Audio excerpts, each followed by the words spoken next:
सरकारी सेवा तपाईहरु समक्षमा तपाईलाई स्वागत छ। यो भन्दा अगाडिको भिडियोमा हामीले वंशजको आधारमा दिइने नागरिकता र अंगीकृत नागरिकताको बारेमा चर्चा गर्यौं। आज हामी यो भिडियोमा गैर आवासीय नेपाली नागरिकताको बारेमा चर्चा गर्नेछौं। यो भिडियोमा गैर आवासीय नेपाली नागरिकता भनेको के हो र यो कसरी प्राप्त गर्न सकिन्छ भन्ने विषयमा हामी यहाँ चर्चा गर्नेछौं।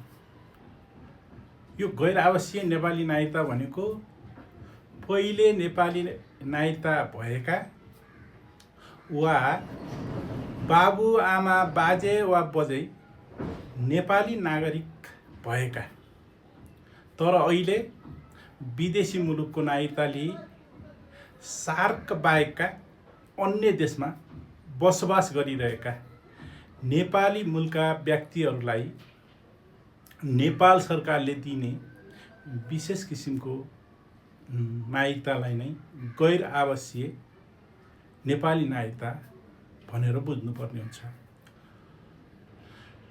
यो नागरिकता जन्मसिद्ध होइन तर नेपाली मूल पहिचान सुरक्षित राख्ने नागरिकता हो। यो गैर आवासीय नेपाली नागरिकता कसले पाउँछ त? पहिले आफै नेपाली नागरिकता भएका वा बाबु आमा बाजे बोजै नेपाली नागरिक भएका अहिले विदेशी नागरिकता लिएका सार्क बाहेकका अन्य देशमा बसोबास गरेका नागरिकहरूले यो गैर आवासीय नेपाली नागरिकता पाउँछ। गैर आवासीय नेपाली नागरिकता कसरी प्राप्त गर्न सकिन्छ त? यो नागरिकता पाउनको लागि आफू बसेको देशको नेपाली राजदूतावासमा वा नेपालको जिल्ला प्रशासन कार्यालयमा निवेदन दिनुस्। आफ्नो वा बाबु आमाको पुरानो नेपाली नागरिकताको प्रमाणपत्र बुझाउनुस्।